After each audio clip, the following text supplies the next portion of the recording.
The steel door buzzed. A red light turned green. Frank Abagnale stood in a gray hallway, one step from the outside world. He did not look like a prisoner. He wore a neat suit, a straight tie, and carried a clipboard like it was his badge. 2 guards watched him.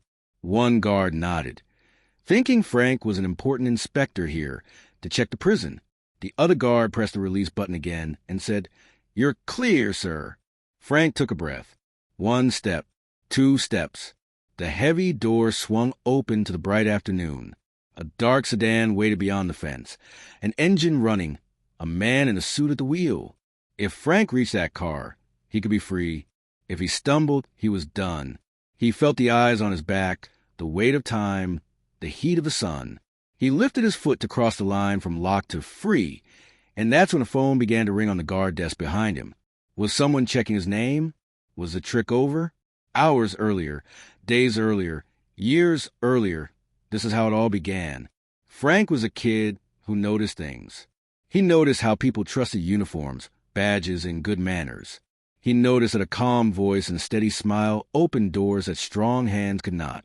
He learned early that the world runs on small papers, checks, letters, tickets, and that most people glance, nod, and move on. That was his secret power. Make people want to nod and move on. When he was still very young, he made mistakes. He lied. He made fake checks that looked real.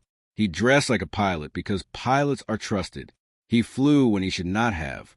He charmed people who should have asked harder questions. And all those actions, silly and dangerous, stacked up like cards. For a while, the tower stood tall. Then it fell. Sirens cut through soft nights. Hands pulled him from bright lobbies. A judge looked down from the bench. A bus with small windows took him to a place where doors only opened from the outside. Prison was a world of rules. Wake up when they say. Stand where they say. Wear what they say. Every day looked the same. But even in a place like that, Frank noticed things. He noticed who the guards trusted. He noticed which papers made doors open. He noticed how a suit changed a stare into a nod. He noticed how a title, inspector, agent, counselor, could make the same person step aside instead of step in your way. He watched and he waited. Waiting is hard, but he made it his craft. While others lifted weights or stared at walls, he studied the rhythm of the place. Clipboards moved in the morning. The big door buzzed more after lunch. Phones rang most when shift leaders changed. Some workers were strict. Some were sleepy. He learned the names, the moods, the habits. He learned the system so he could play it like a song. The idea came like a small spark. What if he did not try to sneak out? What if he walked out like a man who belonged? Not a prisoner, not a visitor. Someone above both. Someone with a reason to go wherever he wanted. The idea scared him. It excited him. He pushed it away. It pulled him back. A plan began to shape itself, piece by piece, like a puzzle you solve in your head before you touch the box. He would need a suit. Prison had uniforms, not suits. He would need a story. It had to be simple and strong. He would need a little help at the right time, from the right person. Not a crowd, just one person who believed. He did not need to convince the world. He only needed to convince the person who opened the door. Frank kept his mind clean and his face calm. He did not brag. He did not rush. He earned small trust in small steps. He helped with errands. He learned how staff forms looked, how they were stamped, and where they were kept. He heard the phrases that sounded official. Inspection rotation. Compliance check. Outside verification. He remembered the exact tone the real inspectors used. Bored but in charge. On a quiet afternoon, the door to a storage room was left open for just a moment longer than usual. That was all. Some shirts, some pants, some forgotten jackets hung there. Nothing fancy. Nothing locked. Later, a pair of pants fit a little too well under his prison grays. Days passed. No one noticed. Later still, a shirt, then a thin tie. He hid them carefully. He did not try them on all at once. He did not test his luck. He was patient. He also needed papers. Not many, just 1 or 2 that looked official at a glance. He practiced printing neat, straight letters. He practiced drawing a simple badge icon in the corner of a blank memo. Not perfect, just enough to make the eye glide past. He found the right words. Follow-up inspection, temporary consultant, clearance verified. He made a small card, the kind someone would flash and tuck away fast. He did not make it pretty. He made it forgettable. That was the trick. People remember what looks wrong. They do not remember what looks boring. Every plan needs timing. He chose a day when the prison was busiest with visitors and paperwork. Too much activity makes people careful, you might think. But sometimes, too much activity makes people tired. Tired people wave you through. The morning began like any other. Breakfast, count, work. He kept his breath slow. He kept his eyes down. He waited for the right hour. The hour he knew the shift leader liked to step into the office to make a call. When the clock hit that moment, he moved. Not fast, not slow, just like he belonged. In a quiet corner, he changed. Shirt, tie, pants. He folded his prison clothes into a careful square and tucked them under a shelf. He combed his hair with his fingers and cleaned his shoes with the edge of a napkin. Then he lifted the clipboard he had prepared. On top sat a single sheet that began with a calm, bossy line. Inspection follow-up, do not delay. He walked to the inner desk like a man who had stood there 100 times. The guard looked up. Guards read faces the way fishermen read water. Was there fear? Was there hunger? Was there a lie? Frank gave the guard something else. Mild annoyance, the kind an inspector might feel when work is slow. He slid the memo forward, kept the clipboard in hand, and said, I'll be in and out. They're waiting on me outside. He did not say who they were. He did not need to. He stood with a straight back but soft eyes. He did not push. He let the guard make the choice to nod.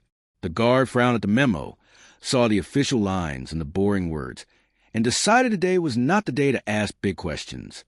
Sure, he said, pressing the button. A small inner door buzzed. Another guard, older, glanced at Frank's tie and said, About time someone checked the mess downstairs. Frank made a face that said, You have no idea, and kept moving.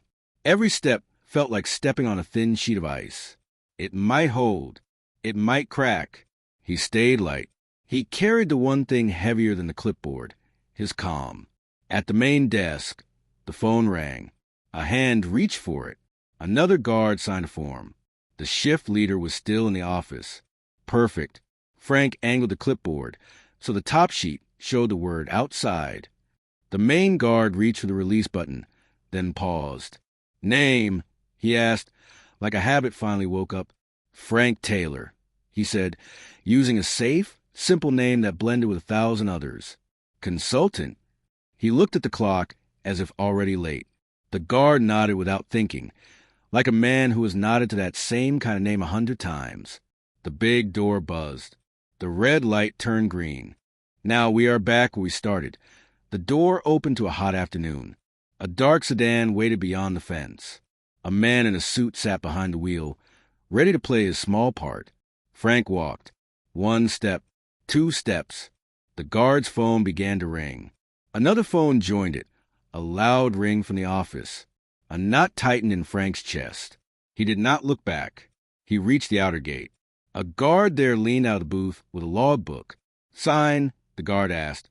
Frank held out his clipboard like it had all the names in the world. Already logged inside, he said. Steady. The guard squinted, thought of the ringing phones, and just then, an alarm chirped somewhere far down the hall, a short, sharp sound like a match being struck. The booth guard's eyes shifted past Frank to the building. For one breath, for one heartbeat, everything hung in the air, dust in the sunlight, heat on the skin, the smell of oil from the idling car. A crow landed on the fence and screamed once. The booth guard turned his head back to Frank, and the driver in the dark sedan flashed his headlights twice, a quick, private signal. Go on, the booth guard said, waving his hand. Frank pulled open the sedan's door and slid into the seat. The driver did not speak. He put the car in gear. Tires rolled over gravel.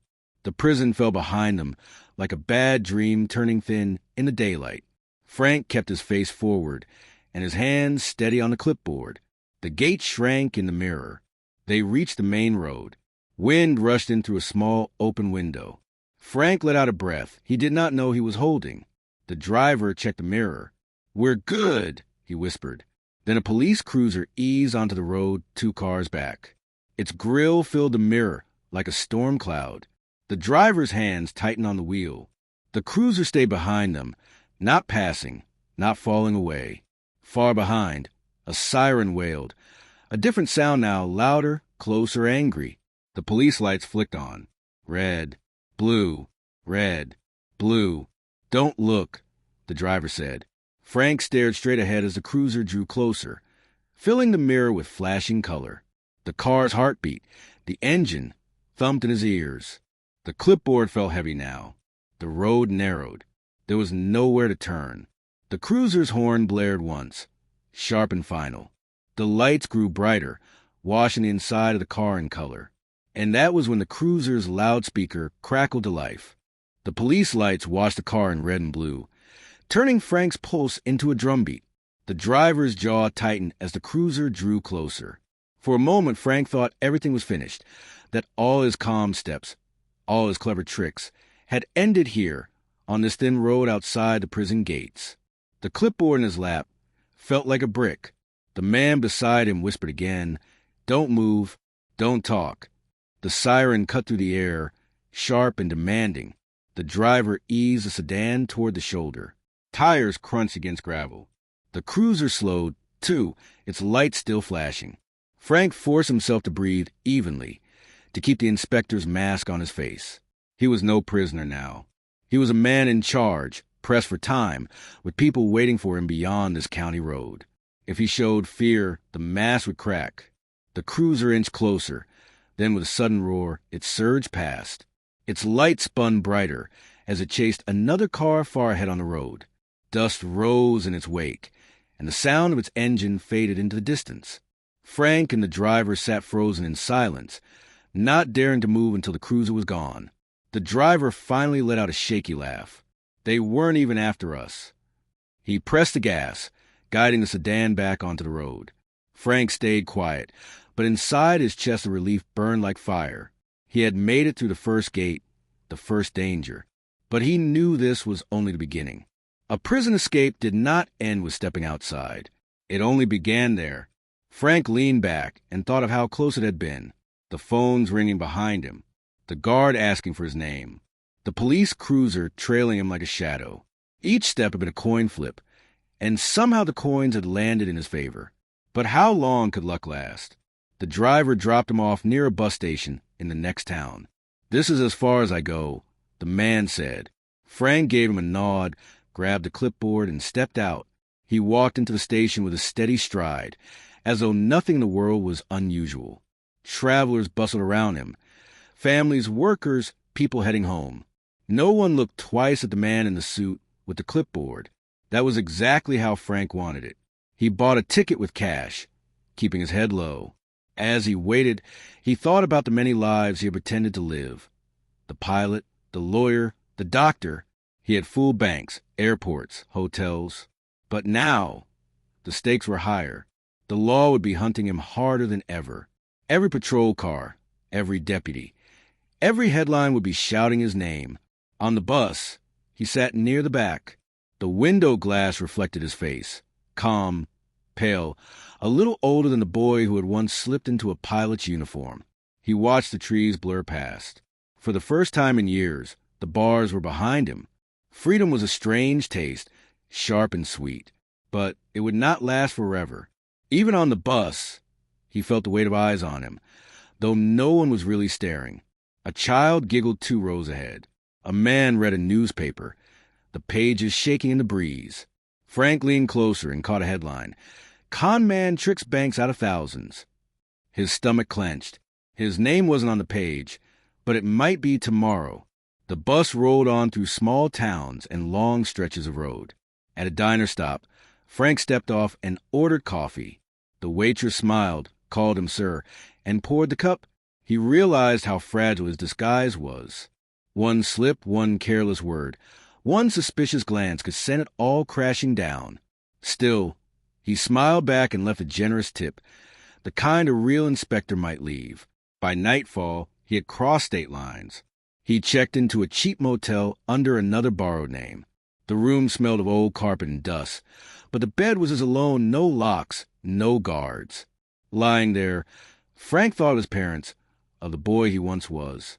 He had escaped prison, but could he escape himself? Could he build a new life? Or was he doomed to keep running, always one step ahead of the law? The next morning he shaved, straightened his tie, and set out again. He had no clear plan except to stay invisible by looking important. Airports, offices, train stations. He knew how to blend in anywhere, but as he walked down the motel stairs, he noticed something that made his breath catch. Across the street, a newspaper stand displayed the morning edition. The front page bore a headline in bold black letters,